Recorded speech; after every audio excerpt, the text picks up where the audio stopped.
on the first tee, and I hit this ball so far right. I was so nervous. Like literally thought, oh my gosh, I'm gonna have to re-tee in the first tee of Augusta National. Like I'm gonna have to hit a provisional here. That's just not good. This is not gonna go well.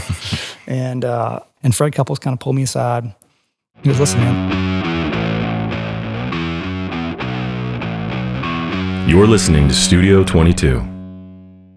Welcome to Studio 22. I'm Brock O'Hearn. I'm here with my co-host Will Meldman, and we are sitting here with the legendary Brandt Snedeker.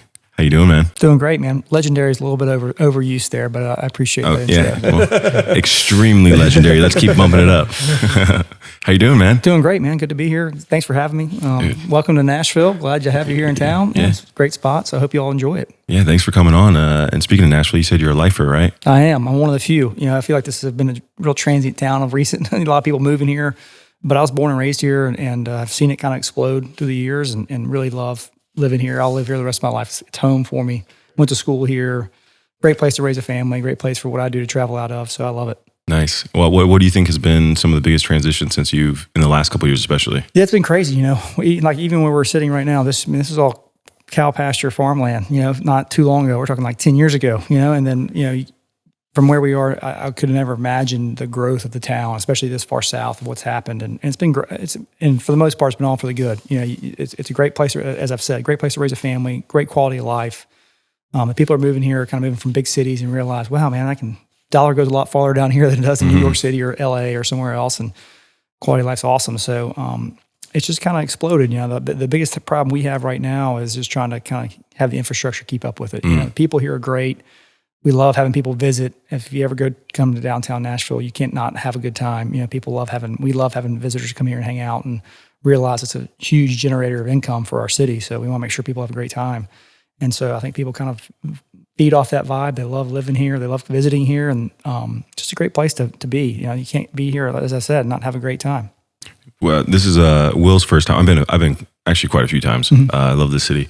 But do you have any, since you're local, original, born and raised, places that you recommend for me and Will? Maybe restaurants, bars, whatever it is. I got a crazy one. So all my stuff that I know is, there's new restaurants every day here. So like you guys will probably find out better restaurants than I could tell you about because they change all the time. There's been so many new ones pop up, and if they're not good, they don't survive here. There's just so much in that food industry right now. It's just blowing and going. One of my favorite places to go, a great Italian place called Moto downtown. It's right around 5 different restaurants that are all in the same group. They do a great job. It's an Italian place, but it's got great food. It's a place me and my wife love to go when we go out. Something off the kind of beaten path, kind of out where I live, a little farther south down, a place called Loveless Cafe. Great place to go have breakfast. They turned an old motel into this restaurant. It's become famous in Nashville. You'll see people post pictures all the time in front of the Loveless Cafe kind of sign out front. And it's a cool place to go have breakfast. It's kind of on your way into town from where we are here.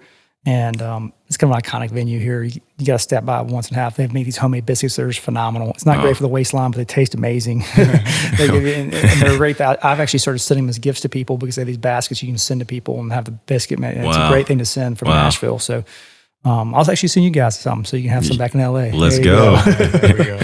I'll eat them on my way to the gym. Yeah. That's great. Mm-hmm.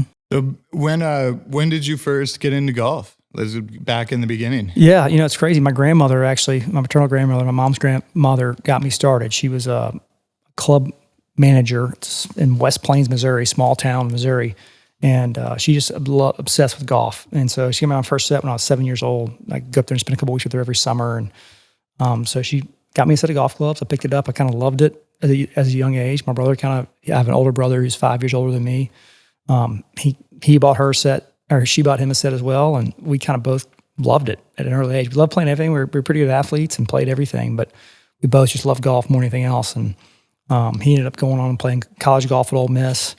Did really well, first team All-American, all that kind of stuff, and just never really wanted to play professional golf, and that's all I ever really wanted to do. And so luckily enough, I've kind of followed that path for the rest of my college career and played at Vanderbilt in Nashville and had some success in college and turned pro and just kind of every rung I hit, I kind of kept having success. I had success on the nationwide tour then. Now it's the Corn Ferry Tour, kind of the developmental tour for the PGA Tour. And I was out there for 2 years and got my card and kind of never looked back. And so I'm one of those few people in life who get to do what they love for a living. I wake up loving golf. I go to bed loving golf. I'm a golf junkie. I love it. And so I'm trying to avoid working as long as possible, because what I do is not work. I get to go have fun every day and play golf and try to find out this crazy game I love so much. Now you know why me and Will are sitting here talking to you.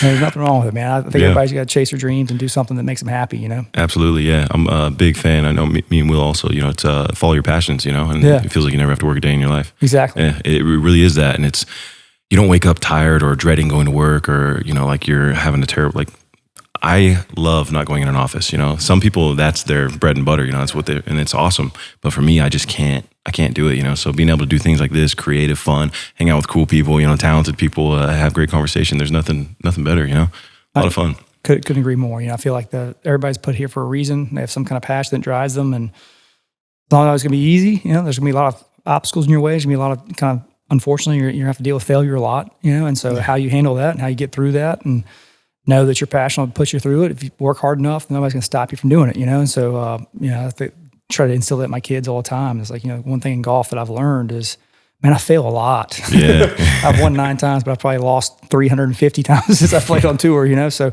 I'm used to dealing with failure. And so either failure can kind of crush you a little bit and kind of take away what you love, or it can push you to be better and realize it's not necessarily a bad thing. I think failure is a good thing. Everybody's going to fail. And so how you handle that and how you kind of can use it for good. Can you make yourself better from it, learn from it, and kind of not make the same mistake again, and kind of keep getting better as a person and as a profession. And then hopefully that will help you along in your life and help you along to deal with things that aren't going to go right. There's always, my favorite thing I've ever heard was, and these astronauts that they train in NASA, and NASA's down the road in Huntsville, they tell them all, hey, just work the problem. Work the problem, find a solution. Yeah. Don't worry about what happened that gets you in this problem. Work the problem and find a solution. So that's try to tell my kids, and all the time, listen, you got a problem, work it. Let's find a solution. I don't care how you have the problem. It's over. It's here. You got a problem now. Let's work with the problem, figure out a solution. Yeah, that's I have a quote that I absolutely love. It's failure is never truly failure if you learn something from it. Or it's another one is failure is only the opportunity to more intelligently begin again. Mm-hmm. So now you know what not to do. Yeah, exactly. Go do something else. And if that fails, it's all good. Keep on going and going and going until you figure it out. And when you figure it out, perfect it. Keep going. 1,000% correct. Yeah. So how, you mentioned making that jump from college to pro. Mm-hmm. Were there any specific habits or changes in routine that you can remember that were? For sure. Yeah. I remember playing I had a good first couple of years in college, and going into my junior year, we always have kind of an entry meeting with the coach, kind of go over your goals for the year. You always have an exit meeting, And so the entry meeting my junior year, my coach sat me down and goes, what's your goals? I'm like, I want to be a first-team All-American. I want all this stuff. And I want to go on the PGA Tour. And he's like, Brandt, that's great. He goes, I think you have the talent to do it. He was like, but you do not work, train like a first-team All-American, like a PGA Tour player. You're getting by on talent right now alone. You've got to put in the time and the effort. And he kind of hit me in the face, I was like, wait a sec, I'm your best player for the first 2 years. You're telling me I don't work hard enough? You're questioning, I've carried the team, And he was like, I'm just telling you what I've seen. And I'm being brutally honest with you. I think you have the ability to do it, but you've got to put the work in. And it kind of hit me like a slap in the face. I was like, hey, I'm here hanging out with all my buddies in college, right? And most of my buddies in college weren't other athletes. So they're training to be whatever it is in finance world and healthcare world or whatever it is, that they're going to class and they're going home and they're getting their work done and then go have fun and do whatever. Well, I was going to class, doing my work, and then go to practice, and I go have fun with them at night. Wait a second, man, I'm not training for golf. I'm just going to practice and I'm done. So I have to really got to focus on, okay, well, how do I practice, do the extra little bit that I need to do, to be in the gym, to work extra, after I get done practicing, go practice on my own or do whatever I have to do. And so kind of my junior and senior year, I really put a ton of time in, kind of stopped partying as much as I was my first years, like everybody did in college. And kind of really try to focus on my career after that. Realized I have a short window here to really, have a gift. I love it. So let's really push and see how far we can go. And so that really kind of changed. I played great my junior and senior year. I got to play in the Masters as an amateur because I won a big, called the U.S. Public Links in 2003. So that was kind of my first real test to see, okay, can I play with these guys in the PGA Tour? These guys, am I good enough? I'm not good enough. And totally nerve-wracking experience, but I was able to make the cut as an amateur. Me and another guy, Casey Whitmer, both made it, but I made the cut and played the weekend. And I was like, I beat a lot of good pros this week, so I can hang. Now let's just go turn professional and do it. Yeah, those moments for confidence building just must be so monumental. Like, yeah, it's huge. You walk in there going, I remember teeing up on the first tee and I was so nervous. I was playing with David Toms and Fred Couples. oh yeah. And in the first tee, and I hit this ball so far right. I was so nervous. Like literally thought, oh my gosh, I'm going to have to re-tee in the first tee of Augusta National. Like I'm going to have to hit a provisional here. This is not good. This is not going to go well. And I was 4 over through six holes. I'm going to shoot 100. I'm going to shoot 90 in the Masters. This is embarrassing, And Fred Couples kind of pulled me aside. He goes, listen, man. He goes, we've all been there. Like if you haven't, I just 4-putted a green. He goes, if you haven't 4-putted a green at Augusta National and the Masters, you never played in the Masters. We've all done it, So just relax and have fun. And it kind of put me at ease, really. And the rest of the day I played great. I ended up shooting 1 over par, made some birdies on the back 9. And, I still give Freddie, a lot of credit to this day for doing that. He didn't have to do that. And it's so nice of him to do in the moment when he saw me struggling over there. And that's why I still love him. We've gotten super close over the years. And I always think so highly of him because of that. But, you need those moments of saying, okay, gut check time. Can I do it? Can I not do it? And, I kind of played great the next day too, made the cut. And so once I did that, I was like, okay, I can do it. And now I've got to put I'm not ready. There's a lot of guys who are ready to jump on the PGA Tour. I was not ready. I needed to learn how to practice, learn how to travel, learn how to be a professional golfer before I got out there. But it was a great moment where I know, okay, it's good enough. Now I got to figure out all the other stuff. That's great. Were there any major obstacles or failures that you try to figure out Absolutely, growing up? Man, yeah, tons of failures. My first year on the nationwide tour, I ended up finishing like 55th, I think, on the money list, which was okay, but not great, not where I wanted to be. And had some chances to win golf tournaments, and I just couldn't get over the hump, couldn't figure it out for some reason. Had some bad Sundays, and so my second year on the nationwide tour was kind of a make or break year for me. I went and saw a new swing coach, kind of helped me kind of understand my golf swing a little bit, and got a ton of confidence from it. Was able to win in a playoff for my first win as a professional up in Minnesota, and that was kind of like an aha moment for me. Okay, I can do this. I eagled the last hole to get in the playoff, and I went birdie in the playoff to win the playoff, and I was like, okay, I can handle pressure. I just did it. Like that's about as much pressure I've ever seen in my life. I can handle it. And then just kind of springboard, just kind of really jumped off the deep end from there, and really was able to win again, got on tour and won my rookie year, and just kind of kept springboarding positively. And there was a bunch of pitfalls. I remember I 4-putted a green, the last green at my second year on tour, 4-putted green in the BMW Championship, playing with Tiger the last round. If I 2-putt, I go to the Tour Championship, get all this stuff, and I 4-putt. I missed 2. It was terrible. Like I just wanted to crawl into a hole. And, I remember flying home. My wife and I were flying together, and I was inconsolable. I was like, I cannot believe I just did that. It was so embarrassing in front of everybody, I was like, I'm better than that. And, it was just a terrible moment for me. And she was like, listen, this is what you do. You've always done this. This is no different. Like you always come back. You always find a way to get better. You always use this for motivation. So next time you're worried about use motivation. If you're ever question about going to go practice or hit a few more balls, remember this moment, and next time you get in a situation, you'll be better for it. And it's kind of a moment like, okay, I can handle it. She's right. I need to have this kind of. You're going to have those moments in your life. Nobody ever is successful all the time. You're going to fall on your face several times before you actually succeed. And I think it makes you better in the long run. Yeah, it's great. Mm-hmm. What was it like when you first turned pro and you realized that was the future for you? It was different. People don't realize, they see us play Thursday through Sunday on TV and think it's all awesome and glamorous. And they don't see the Monday, Tuesday, Wednesday stuff, and I didn't really know what that entailed like. And so you can make a lot of bad decisions on Monday, Tuesday, Wednesday, right? You can do a lot of dumb stuff, and you got a lot of downtime when you can do whatever, And so I think the hardest thing people don't understand is how to travel, how to take care of yourself when you turn pro, because, you get done Sunday night and you don't have really any obligations until Wednesday of the next week. So you have 2 days to do whatever. You can set your own schedule. Like you come from college golf where you have a coach telling you what you're going to do.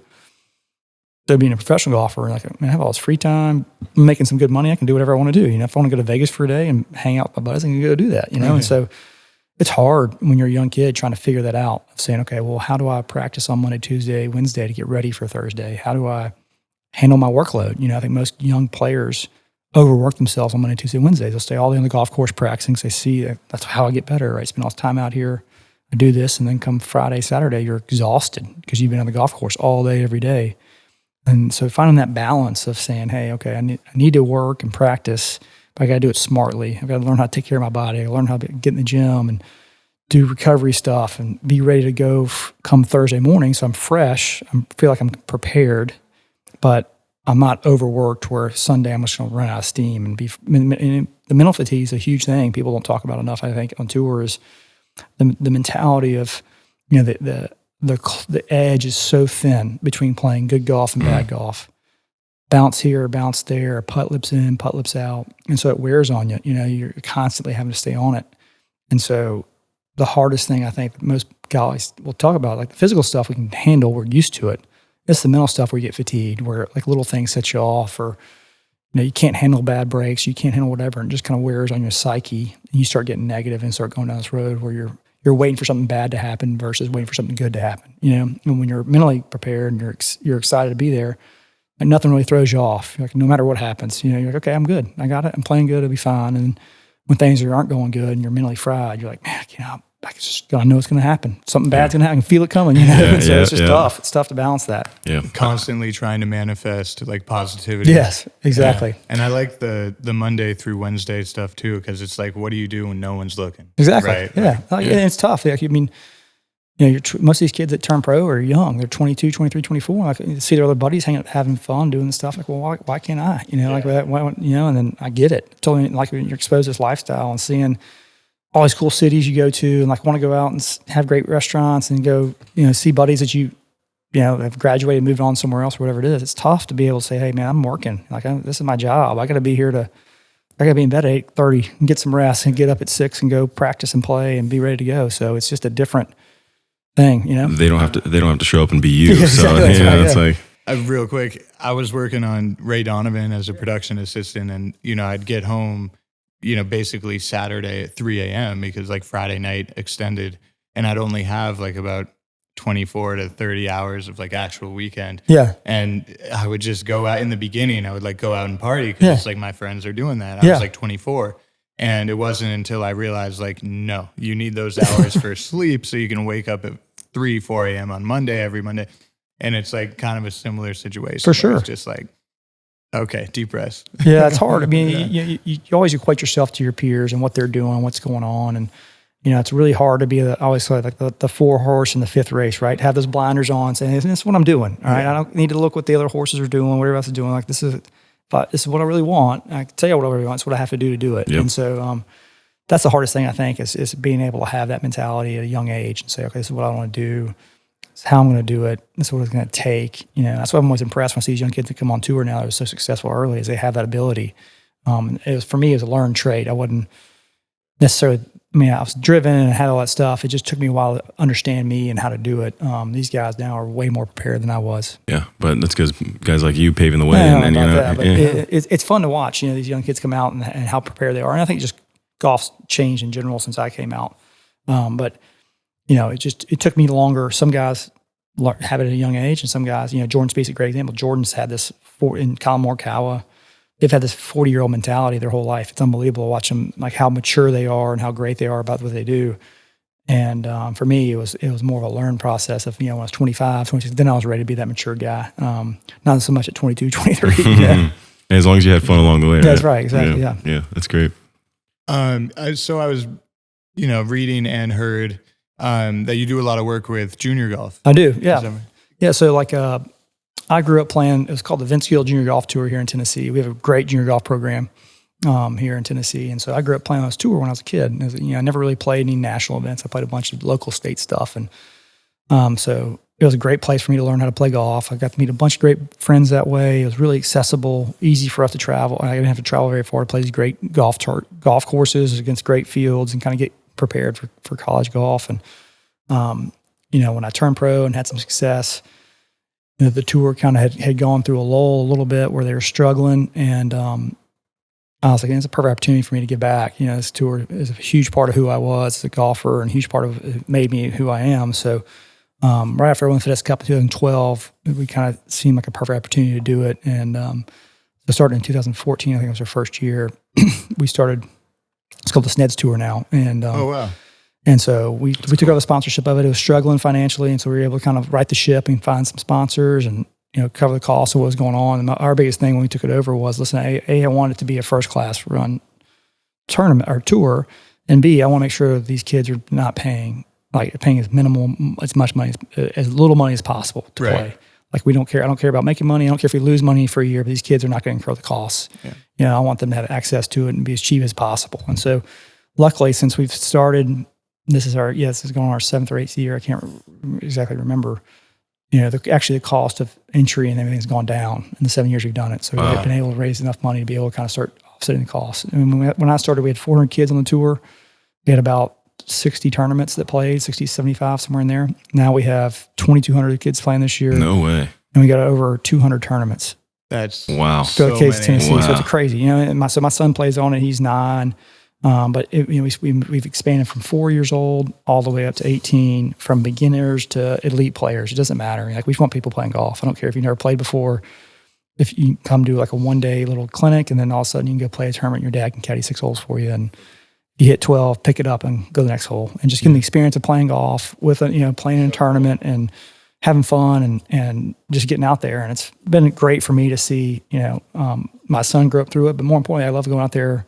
We played a father-son tournament last weekend, and seeing the kids and their dads or the kids and their moms playing together was so cool. Seeing how excited they got and doing high fives, and having the kids tell the parents how bad they were at golf was awesome. Like role reversal. Having kids "Oh, cannot believe you hit that shot, Dad!" And it was fun. It was so much fun to see that, and that's what I do. I love seeing these kids have a chance to play golf. It's been so good. Game's been so good to me, and has blessed me in so many different ways. I don't care if these kids never play professional golf or really never. They've been exposed to it at a young age. It's a great life lesson to have, to be able to play golf, because there's so many good things that can come from it. And have the access to it is the most important thing. So we've done a ton with it. I love it. It's a huge passion of mine. And luckily, with the Tennessee Golf Foundation, who kind of runs it for us and leads the charge, is a fantastic organization. They do a ton of good work here in Tennessee. And Whit Turnbow is the guy that kind of runs it, is the president of it. And a guy named Rob Cherry runs our SNEDS tour, does a phenomenal job. And these guys work their tail off. I mean, I can imagine the amount of logistics stuff they have to do with 200 events and interns running these events and making sure they have enough everything going into it. It's just crazy. So we're lucky, very lucky to have them running it. But I love it. It's a big passion of mine, and I love seeing kids out there playing golf. It's fun to see the next generation out there playing at a young age. Yeah, congrats on that. I mean, that's so many lives affected by that. It's so positive and amazing. Yeah, it's just I've been fortunate. I grew up playing on them. Like, man, try to make it better. Just try to do something, leave something where these kids have access to something that maybe we didn't have as much of, and hopefully those kids go on to either play professional golf if they want to, or college golf, or if they don't and they goes into business, at least they learn some great life lessons along the way of how to keep a score, of how to deal with failure, of how to deal with success, of how to, learn how to be in a group and shake a kid's hand, say, hello, this is my name, and keep your score and do it honestly. And right at the end, like these, call penalty on yourself every once in a while, that kind of stuff. So it's great for kids to learn that at a young age. Yeah, that's actually it sparked me thinking. I wanted to ask you, what was the greatest lesson you learned from the game of golf that you applied to your life? Yeah, a couple things. I think game of golf's great because it exposes you to. I can learn more about somebody around a golf than I can ever spend in a board meeting with them or talking on the phone with them. In 4 hours.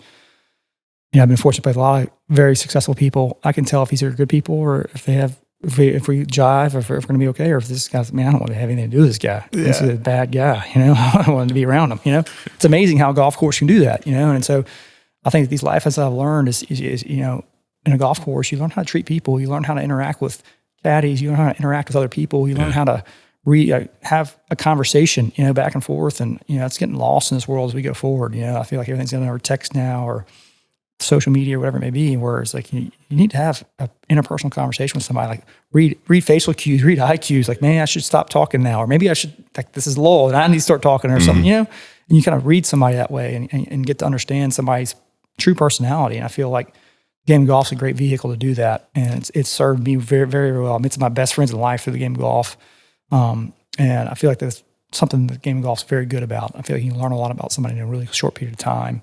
That's why it's been a favorite of every businessman I've ever been around. So I love playing golf with people who are getting ready to interview for a job or doing a merger and acquisition. They play golf with them, so I can kind of figure out what I need to know in 4 hours versus, you only get a cherry picked, in a board meeting, you might only get 30 minutes with them, and try to pick through somebody. It's a lot more accessible in a 4 hour round of golf. So that's why I love it. And I think you learn a lot about people, about the individuals they are, and it teaches a lot of great values. Yeah.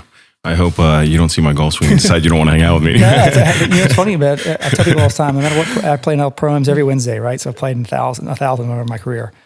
Like, no matter what you do, you're never going to impress me. I've seen Tiger Woods at his best, so I don't care how good you think you are, I've seen better, And no matter what you do, I guarantee you I've seen worse. So as long as you have a good time and enjoy golf, I don't care how good or bad you are or how good or bad you think you are, I guarantee you I've seen better and worse. So it'll be okay. All right. Challenge accepted.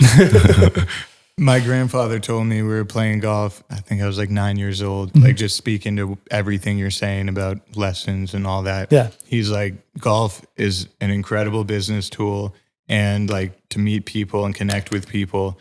And he's like, you don't even have to be good as long as you fix your divots, are polite, and like do all the right things. Yeah. And be like, that's what people will judge you on, not your ability. Correct. So 1,000%. like completely, it's like, I wish my grandfather was like in this room because I could tell him, I'll text him after. But yeah, it's just like crazy to see that come full circle. It's the truth though. I mean, I play with people who are terrible at golf, but they have a great time and, they just want to be out there and have a good time and treat people the right way. And because it's what golf's about. It's not about being great at golf. It's about having fun and as long as you're having fun doing it, that's great. That's what I want. So I think what every professional golfer wants is for people to be playing the game of golf and having fun doing it. Whether you're great or not, it doesn't really matter. It's a great way to spend time as a family together. It's a great way to spend time in business together. It's a great way to spend time with your kids. It's just a great avenue to have a lot of fun and get to know people on a way more personal level than you ever would do anything else. For sure. Yeah, it's great. It's like, how would you treat the waiter versus, you get a whole bigger dose of it being on the golf course, right? Absolutely, yeah. Especially, I mean, I always want to try to treat everybody the same, right? You don't want to treat anybody differently because of who they are, what's going on. So you always see it how they treat the caddies or how they treat the cart guys or how they treat the bartender behind the bar, whoever it is, and you get a real sense of a person really quickly through their interactions with those kind of people. And golf course presents those opportunities a ton. And so it's a great way to kind of judge character, I think. Yeah, I think I always try to bring light to this whenever I can, but it's, you never know what somebody's going through, what their battle is, and everyone's going through something. So try to treat people better or leave them better than how you found them, right? Or just try to people with kindness because you have no idea what someone's going through. Exactly. Right? I mean, everybody's got something going on. I don't care how blessed they are or how unlucky they've been. My mom grew up. She owned a pawn. My mom worked in owned a pawn shop when I was growing up. So we'd work out there on the weekends and after school and that kind of stuff. And you see people who are going through some of the worst luck I've ever seen imaginable. Mechanics or people who are in between jobs who are pawning the wedding ring to be able to pay the bills so their kids can go to school or be able to put the heat on the house so the kids aren't freezing. And, you're watching these people do all this stuff. And I remember my brother and I were making fun of somebody in there who hadn't showered. It smelled awful, right? Had terrible BO. And we were, these kids who were privileged, whatever. My parents did a great job. But my dad pulls us aside and I've never seen this pissed in my life. And it was like, hey, you guys think you're better than this guy because you're taking a shower? It's like, this guy's working his tail off trying to put his kids, working his tail off trying to put food on the table, heat his house, take care of his kids. He's coming here pawning his wedding ring to be able to pay for the bills this month. Because you guys are one bad decision away from being way worse than this guy is. So you guys are very lucky to live the life you live. Yeah. This guy's just doing everything he can to make his life better. You're not better than this guy is.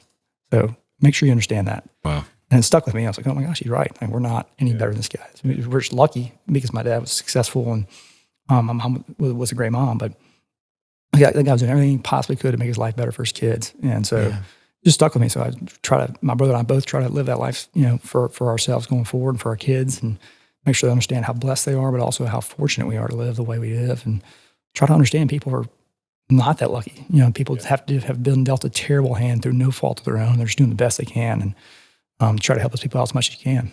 Yeah. I've always kind of looked at it that way as well when I have conversations with people or have people attack me or say things negatively or whatever it is. It's instead of me being aggressive back towards them, it's having the understanding that, okay, that person I believe is doing the best they can with what they know. And whether that's not being able to communicate how they truly feel or dealing with things or they're going through something and they're just reacting in a certain way, but they're taking it out on someone else. It's like, I just have to understand, like, I don't know what that person's going through, but me doing it back to them is not going to make it, hate doesn't solve hate. You need love, you need kindness, you need, to be that. And it just changes the entire, energy. It changes the way that we show up in the world. And, it takes a situation of like, road rage that could potentially turn fatal to, oh, it's all good. Things happen, we can replace this table. We can replace, material things. What matters is this, and each other. And without that, what are we doing? Yeah.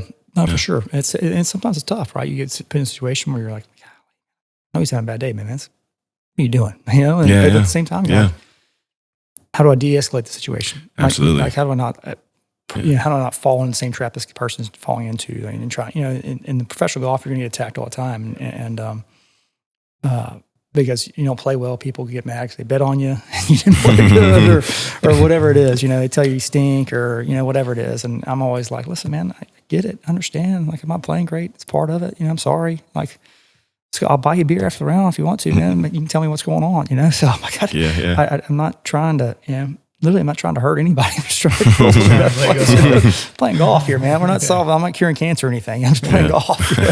So, but anyways, it's just. But I think that outlook on life is great. I think that having the ability to understand where somebody's coming from, or understand they might not have the best day, and showing them grace. Something we try to teach our kids, my kids all the time. Is like empathy. I think is the most important quality to have in human beings. Have empathy for somebody else, to be able to understand where they're coming from, what's going on, and not judge them for it, and try to understand that, hey, man, their reaction to this is probably because of something's going on in their lives. We don't understand it. So to show them grace and to show them empathy and show them love and caring can go a long way to kind of making them feel like, oh, somebody does care about me, man. Maybe it's something going on in their life I didn't know. Absolutely. Couldn't agree more. Mm-hmm. Yeah. I mean, one of my favorite, like, kind of Buddhist saying is, holding on to anger is like swallowing poison and expecting somebody else to get sick. Mm-hmm. So it's like you're angry because of something external, when in reality that anger is just poisoning you. Right? Yeah. So it's like release your attachment to it, and you're free of the, Yeah. For sure. Yeah. Wild. You got anything coming up? Any games? Any tour? Yeah, so I got this week off. Then I am playing 3 weeks in a row. So I go play in. Let's see. First week is in Colonial down in Fort Worth, and then I'll play at Memorial up in Ohio, and then RBC Canadian Open up in Toronto. So I got 3 weeks in a row on the road. I'm home with the kids this week, which is great. So I got 11-year-old, 9-year-old, 11-year-old little girl, 9-year-old little boy. So I'm kind of an absentee dad for half the year. So when I'm home, I try to be home, which is nice, and go to all their stuff and pick them up from school, take them to school, and all that kind of stuff. So they're a fun age right now. They want to be around me. They're not too cool for me yet. They think I'm okay sometimes, It's getting to that stage now where I can kind of see it's going the other way here for too long. But I'm trying to enjoy this little cool period where we have right now. And so hopefully they don't. I know my little girl will never leave me. She's 11. I got no chance. She's wrapped me around her finger. So my little boy can kind of hang in there with me for a little while longer before he goes the other way. That's cool. Yeah. That's amazing. Did either of your kids, I know you said your son golfs, do they naturally gravitate to that very easily with just because of watching you? No, not really. It's funny. My son, he's okay. He's actually pretty good at it. But he doesn't really love it. He loves basketball. He loves playing basketball. He'll play basketball every afternoon. If I try to get him to go to the range and golf ball, he's like, I don't want to do that, Dad. I'm like, okay, I got you, man. Do what you want to do. Go play basketball. So he loves basketball. He loves baseball. He's in baseball right now. He plays kind of any sports, and he's a big reader. He loves reading books, and so that's cool. Totally out of left field. I don't know where he got that from. Didn't get it from mom, but he's a big reader, and so it's funny. And then got that 40-year-old mentality. Yeah, I guess. I don't know where he's way smarter than I am, and it's not saying much, but I definitely can't help him with his homework already. So it's gonna be a long few years for me. And then my little girl's into she loves horseback riding. It's like her passion. That's great. I see it. Like the way I feel about golf, she feels about horses, and so I think it's great because it gives her something that she loves that she'll go do, and she'll spend all day at the barn taking care of a horse or cleaning out stalls or doing that, kind of instilling a work ethic. I'm like, great, do it. Love it. I love the fact you love something like that. And so it's fun to see her passion come through that. That's cool. I love horses as well. I love to ride, do pack trips, stuff like that. But when I was younger, I remember taking some lessons, and I was one of the only boys in my mom rode, my sister rode. I was the only boys, and I think I was 2 weeks in, and we galloped a little wrong, and it didn't feel too good, and I felt a little sick, and I didn't really love riding horses after that. So I kind of it took off with you on it. No, I just hit the jewels, and it didn't feel too good after that. I kind of slowed down my ride, but horses are great. Horses are great. I mean, they can really sense empathy. Fear and empathy. I mean, they can totally tell how they can read your personality so well. Absolutely. And so I have this thing that I feel like every horse hates me with a passion because I'm so scared of them. I mean, they're a massive animal. And if they have a bad day, it's not going to end well for me.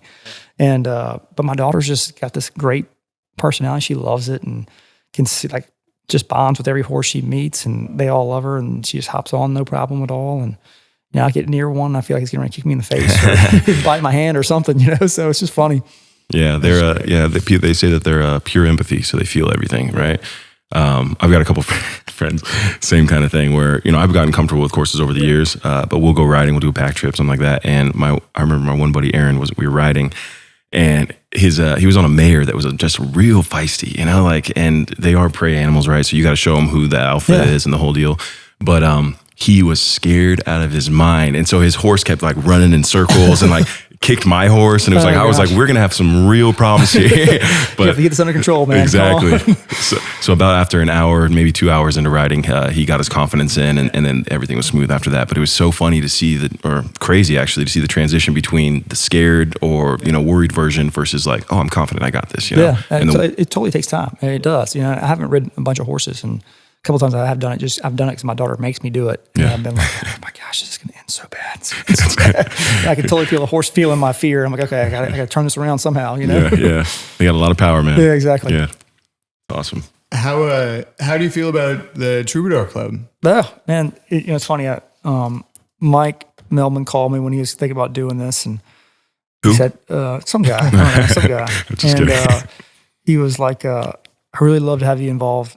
Come out here and check it out and see what you think." And I was like, "Mike, anything you do, I'm in. Everything you do is first rate. And if it's going to be in Nashville, I want to be a part of it." And so, one of the founding members here, and it's just been an unbelievable thing to watch this place grow and change from 5 years ago, I think when they started, or 4 years ago when they started it, to now. It's been crazy, And I think COVID kind of brought this great energy into the club. Not that anything, obviously COVID's not a good thing, and it's terrible we're having to go through this, but I think it also, there's been some good things that have come out of COVID, and a place like this has been one of those positives. A lot of families have moved here.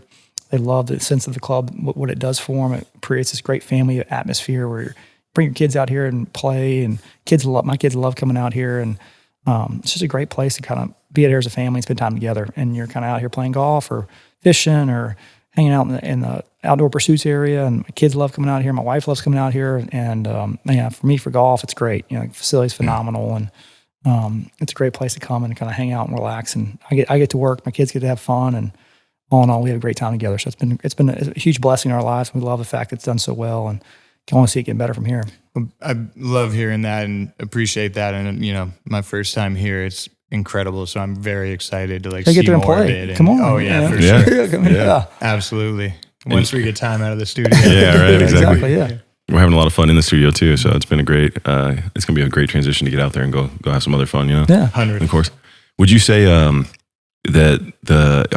I'm sure you've seen a lot of golf courses, a lot of golf developments. Yeah. Did you say it differs from any other ones, or? Well, I feel like Discovery does such a great job in everything they do. It's different from most other facilities you go to because of the family atmosphere and the ability, the welcomingness of it, where there's no kids can show up in a bathing suit and no shirt on from the pool and go play golf. And you're like, this is great. It's so convenient to be able to have this, have your kids feel like they're welcomed everywhere they go and not have to worry about, making sure everybody's dressed properly and finding, whatever it might be. Where here it's like, just go. We want you out here. We don't care what you look like. We don't care how you do it. We want you to come have fun all day long. And that's what my kids love about it. They come out here and dressed in flip-flops and t-shirt and play golf. And like, this is awesome. This is the way it's supposed to be, and I think that's great for families. You have that ability to do that. And, I've been to a lot of great golf courses over the years and great places to be around. I haven't, Discovery's discovered something here. There's a reason why I call Discovery, in my opinion. They've discovered this great avenue of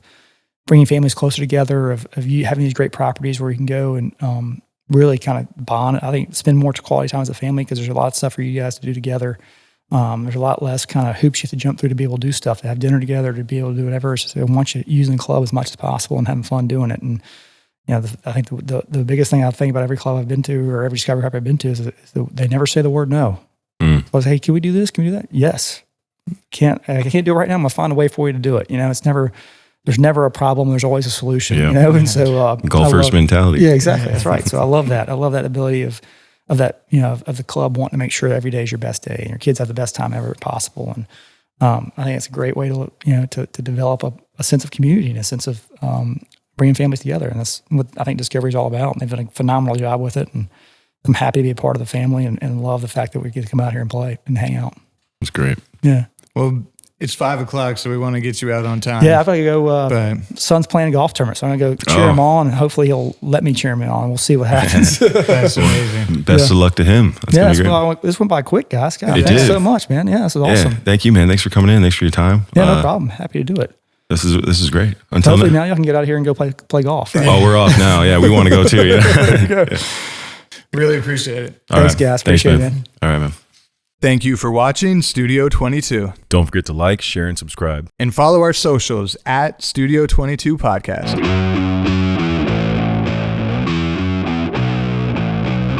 Thanks for tuning in to Studio 22.